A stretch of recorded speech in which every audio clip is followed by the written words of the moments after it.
Ahmad Sani beserta keluarga besarnya dalam rangka beliau mewujudkan baktinya kepada orang tua dalam bentuk acara haul malam hari ini. Kita bersyukur bisa berkumpul di sini, kita bisa berzikir, kita bisa bertasbih, kita juga bisa berselawat kepada Nabi kita Muhammad Sallallahu Alaihi Wasallam. Ada yang belakang bilang lama banget ngajinya, Yasin lah, Maulid lah, dan sebagainya. Orang kalau sudah menemukan nikmatnya ibadat, ini kagak seberapa, Pak.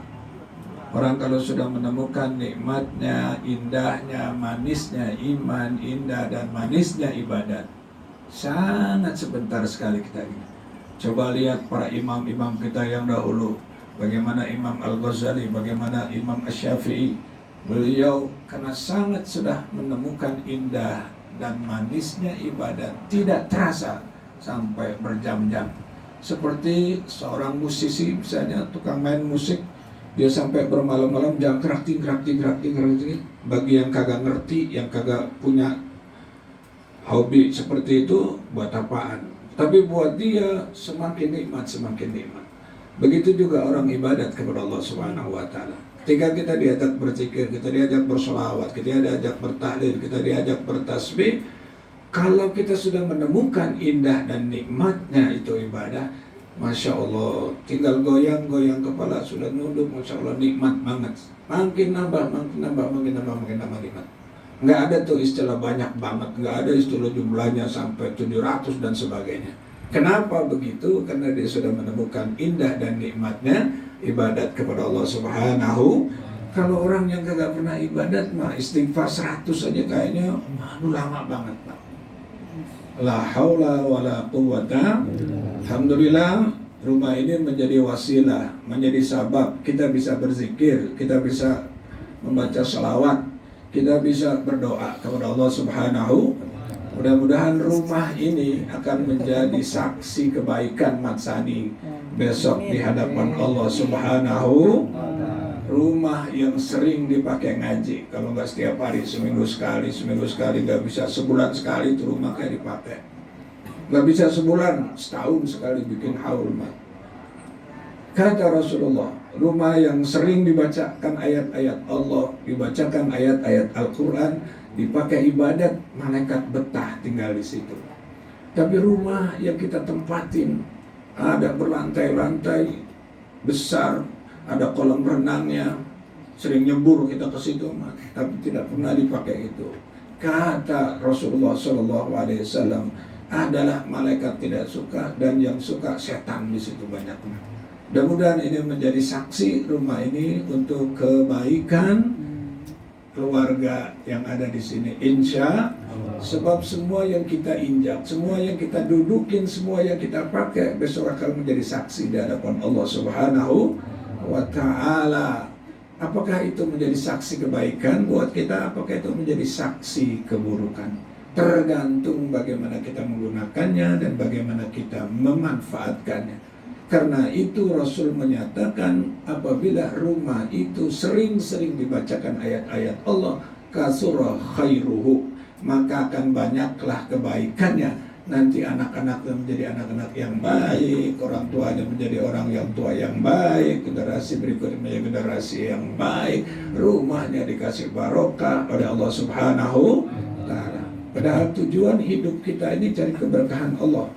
Kuncinya untuk mewarnai keberkahan Allah adalah kita taqarrub dan mendekatkan diri, berzikir, mengingat-ingat Allah Subhanahu wa Ta'ala. Bapak Ibu yang dirahmati oleh Allah, dulu waktu kita masih di pondok pesantren, kita masih di pesantren, sering guru-guru kita, kiai-kiai kita, ulama-ulama kita bilang, yang penting kamu dapat berkah. Buat apa ilmu tinggi-tinggi kalau nggak ada berkahnya? Itu ilmu bisa menjadi malapetaka. Orang tua kita juga sering nasihatin kita, nggak apa-apa, yang penting kamu berkah. Itu yang dicari, tujuan hidup kita adalah berkah. Berkah itu artinya kebahagiaan. Kebahagiaan dan ketenangan batin dalam hidup dan kehidupan ini. Karena itu yang namanya berkah tidak selalu identik dengan harta yang banyak, kedudukan yang tinggi, jabatan yang tinggi, tidak. Orang boleh jadi anggota dewan hebat, tapi akhirnya masuk Tadinya enak kemudian jadi. Nah, jamaah yang dirahmati oleh Allah Subhanahu wa taala, ini mudah-mudahan membawa berkah buat kita semua. Apalagi sekarang kita sudah berada di malam ke-19 bulan Rajab, sebentar lagi udah mau masuk Sya'ban, bulan Rawah. Bentar lagi masuk bulan suci Ramadan. Begitu proses waktu berjalan sangat cepat sekali. Tahu-tahu udah mau ketemu lagi bulan suci Ramadan. Karena itu Nabi minta berkah menyambut Ramadan dari bulan Rajab. Allahumma barik lana fi Rajab wa Sya'ban wa ballighna. Ya Allah berikan keberkahan, amin. Biarin yang amin dikasih berkah, yang kagak amin mudah-mudahan kita dikasih berkah. Amin. Ditambahin keberkahan. Amin. Kita dihindarkan dari malapetaka dan musibah yang sedang viral saat-saat ini. Mudah-mudahan keluarga kita, masyarakat kita, bangsa dan negara kita dihindarkan oleh Allah Subhanahu wa taala dari musibah dan malapetaka ini. Insya Allah.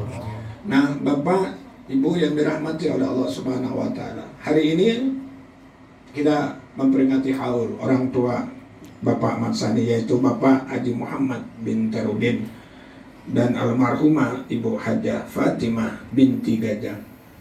Ibu Fatimah ini waktu masih hidupnya, sebab Nabi bilang begini, uzkuru mahasina mautakum, sebutin orang yang udah meninggal baik-baiknya saja, karena nyebutin kebaikannya itu doa buat dia. Tutup segala kejelekan-kejelekannya, bongkar dan buka segala kebaikan. Ini Ibu Hajah Fatimah, waktu dia masih hidup, setiap Sabtu Pak ngaji di Masjid Al-Huda. Siapa gurunya? Ahmad Sani. Gurunya saya sendiri, Itu datang, Insya Allah luar biasa. Udah tua-tua, jalan juga di Majelis Taklim. Soal urusan dapat apa kagak dapat sampai di sana masa bodoh. Yang penting dia hadir ke majelis taklim. Sebab duduknya ada orang di majelis taklim udah diampuni dosanya. Apalagi berdirinya, duduknya aja Pak. Mau ngerti kagak ngerti, senderan sambil jidor, ngajinya sambil blonjor sana. Mau tidur ada yang jidur, namanya juga ibu-ibu yang ngaji udah umur 50-an ke atas. Ustadz ngomong kemana, dia matanya kemana, blonjornya juga kemana-mana. Tapi hadirnya saja, kata Nabi, duduknya aja di majelis ilmu, itu udah menjadi ampunan buat orang yang bersangkutan. Alhamdulillah. Waktu dia sehat, lagi kagak pergi kemana-mana, mesti dia ngaji. Oleh Rasul dinyatakan, idza maridal abdu aw safara kutiba lahu sahihan wa muqimah. Apabila seseorang hamba yang waktu sehatnya dia berbuat kebaikan, waktu sehatnya dia ngaji, waktu sehatnya dia ibadat, pokoknya tidak pernah ketinggalan. Kecuali kalau dia lagi sakit, dia nggak datang. Kenapa nggak ngaji? Kenapa nggak datang? Kenapa nggak ke masjid? Lagi sakit. Itu uzur namanya. Kata Nabi, kalau dia kena uzur kayak begitu, tetap dicatat pahalanya sama seperti dia ngaji. Dia sakit nih Pak, sakit. Kenapa nggak ngaji? Lagi sakit Pak Ustaz. Sakit apaan? Itu kena virus. Virus apaan? Corona apa? Corona? Enggak, Coca-Cola virusnya. Ya Allah, Bapak-bapak, dia dicatat. Itu hebatnya tuh. Itu ada di dalam hadis Riyadhus Shalihin, hadisnya sahih. Kalau kita udah biasa berbuat baik, kita biasa baca Quran, tiba-tiba nggak baca Quran karena sakit, sama kita sedang dianggap baca Quran. Atau kita sedang berpergian. Pergian kemana? Ke Jogja. Mana Mas Sani? Jogja Ustaz. Ngapain? Mulai ceweknya kalau di sana bisanya gitu. Tapi kalau dia lagi kagak pergi, dia lagi tidak umroh, dia biasa berada di dalam majelis kebaikan, maka tetap dia menjadi catatan. Ibu Hajah Fatimah ini, mudah-mudahan karena waktu hidupnya dia itu sering ngaji, ketika dia tidak ngaji karena sakit atau sedang berpindah atau sekarang sudah dipanggil pulang menghadap Allah Subhanahu, mudah-mudahan mendapat cucuran magfirah dan ampunan dari Allah. Karena ini termasuk sedekatin jariyatin au ilmin yuntafa'u bi au waladin salihin. Ada 3 kan kalau kita mati terus ngalir terus pahalanya. 1 karena ada sedekah. Sedekah bisa diartikan ada wakafnya. Di masjid ada wakafnya. Ada yang wakafin Quran. Kalau kita ke Masjidil Haram, ada yang lihat soal wakafin Quran di sana. Atau dia wakafin apa saja. itu bakal menjadi peneman dia terus dia meskipun dia udah nggak ada. Sodakotin. Atau dia punya ilmu, Pak. Ilmu dia boleh belajar, habis belajar diajarkan lagi kepada orang lain. Ilmunya diamalin sekalipun dia udah meninggal, terus ngalir terus-terusan. Awaladin salihin, atau dia ninggalin anak yang soleh. Anak yang soleh, anak yang doain orang tuanya. Bapak, kita sebagai anak punya utang budi sama orang tua kita. Karena kita nggak ujuk-ujuk tahu-tahu ada di dunia ini. Tidak. Melalui proses orang tua kita. Di zaman Rasulullah SAW yang disampaikan oleh seorang laki-laki dari kaum Ansor. Tiba-tiba ketika kami sedang duduk sama Rasulullah, karena memang sahabat sama Nabi sangat dekat, sahabat sama Nabi sangat haus ilmunya, sahabat dengan Nabi sangat kepengen minta nasihatnya. Kumpul dia di sana. Tiba-tiba datang seorang laki-laki dari kampung bertanya, "Ya Rasulullah, orang tua saya udah nggak ada, orang tua saya sudah meninggal dunia.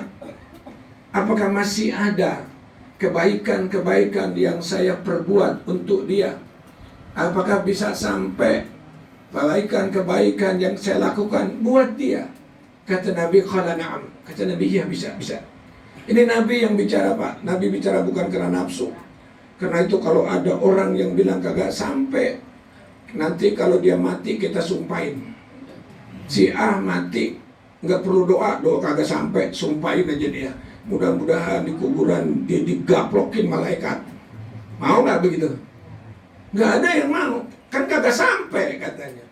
Kenapa kalau kita ngedoain orang yang baik, dia bilang, urusan sampai, bukan urusan sampai, tidak sampai, bukan dominan kita. Itu adalah Allah. Allah maha baik, Allah maha pengampun, Allah maha lembut, Allah maha kuasa, Allah maha segala-galanya. Dia mau terima urusan dia terima juga urusan dia. Kenapa manusia mengklaim dirinya? Oh, itu tidak ada. Itu tidak terima. Padahal Nabi waktu nyolatin jenazah, itu yang dibaca Allahumma gfir lahu kalau laki-laki, Allahumma gfir laha kalau. Sekarang kalau yang mati laki bukan perempuan, bukan, bacanya apaan? Hawa apa? Hawa begitu. Ya Allah, kenapa orang mati didoain sama Nabi?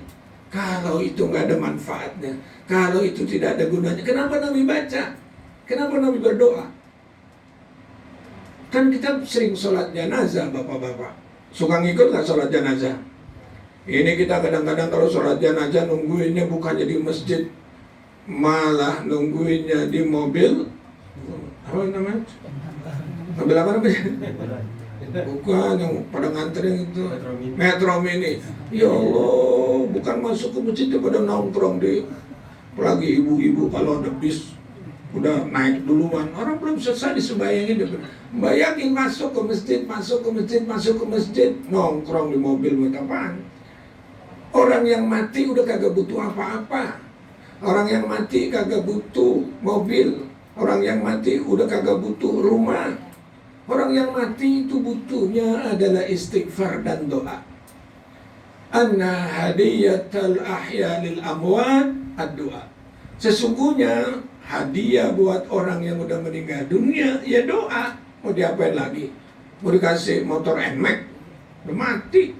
Mau dikasih Innova, udah mati orangnya. Dia nggak butuh itu, yang dibutuhkan adalah doa dan istighfar dari kita. Jemaah yang dirahmati oleh Allah Subhanahu wa Ta'ala. Oleh karena itu, kita berutang budi nih. Apalagi orang tua kita meninggalkan kita, Masya Allah, ditinggalin, dia meninggal dunia, dia sudah nggak ada, ditinggalin warisan sama kita. Warisannya banyak. Ada yang disiapin rumah, dia tinggalin rumahnya berpetak-petak kayak Mat Sani. Ya Allah, dia. Sekarang mana dong dia sayangnya begitu? Waktu kita sakit, Bapak, dia mendoakan, biar gue yang sakit asal anak gue sehat. Masya Allah, kita digadangin, kita ditungguin Insya Allah, kagak punya duit kita diutangin, yang penting anaknya sehat. Sekarang mana dong balas budi kita sama orang tua? Agama ngajarin berbuat baik sama orang tua bukan cuma waktu masih hidup, tetapi juga pada waktu dia sudah dipanggil pulang menghadap Allah Subhanahu. Ukuran berkah keridhaan Allah itu tergantung bagaimana upaya kita dengan orang tua. Sebab digandeng perintah untuk bakti sama orang tua dengan perintah oleh Allah. Surat Al-Isra mengatakan tadi yang saya baca, wa qad rabbuka la ta'budu illa iyyahu wa bil walidaini ihsana. Tuhanmu Allah telah memerintahkan supaya kamu menyembah hanya kepada Allah. Jangan ibadah kepada yang lain, jadi musyrik. Sesudah itu perintah, maka perintah dibarengin. Hendaklah kamu bakti sama orang tua, hendaklah kamu taat sama orang tua, hendaklah kamu minta keredoan kepada orang. Sekuat apapun ibadat kamu, kalau gak diredoin sama orang tua, kagak bakalan masuk surga. Karena itu ada seorang sahabat datang sama Rasulullah tadi, ya Rasulullah, saya udah dari Yaman ini orang, saya udah gendong ibu saya. Kemana saja saya gendong, semua kebutuhannya saya penuhin. Bahkan saya kalau dapat upah, saya kasih dia. Saya gendong, dia mau haji, saya hajikan. Kagak kuat jalan, saya pikul dan saya panggul di sini ya Rasulullah. Apa saya udah termasuk berbuat bakti? Apakah saya sudah cukup bakti saya? Kata Nabi, belum apa-apa. Sepanjang napas dia saya juga belum bisa kamu balas. Itu kata Rasulullah. Dia kaget, kan saya sudah gendong ya Rasulullah. Dia mau makan, saya suapin. Dia mau ke kamar mandi, saya antarkan. Udah semuanya. Tidak, kata Nabi. Sebab pada waktu kamu merawat ibumu, merawat orang tua kamu, terpercik di hati kamu. Mudah-mudahan bapak gue cepat mati, mudah-mudahan ibu gue mati, karena warisannya banyak, gelangnya banyak, kendaraannya banyak, motornya banyak. Sementara orang tua kamu pada waktu kamu sakit ngerawat kamu, seluruh tenaganya dikerahkan sama dia agar kita menjadi sehat, supaya kita panjang umur. Sementara kamu terpercik di hati kamu, mudah-mudahan dia cepat mati, lu kagak repot. La haula wala quwata illa billah. Beliau tinggalin banyak, masya Allah, kan buat bakti aja kagak bisa kebangetan bapak itu. Ya, karena itu malam hari ini Mat Sani berusaha untuk mewujudkan baktinya kepada kedua orang. Meskipun setiap hari kita bisa baca doa Rabbil firli wali walidayya, itu doa dari kita.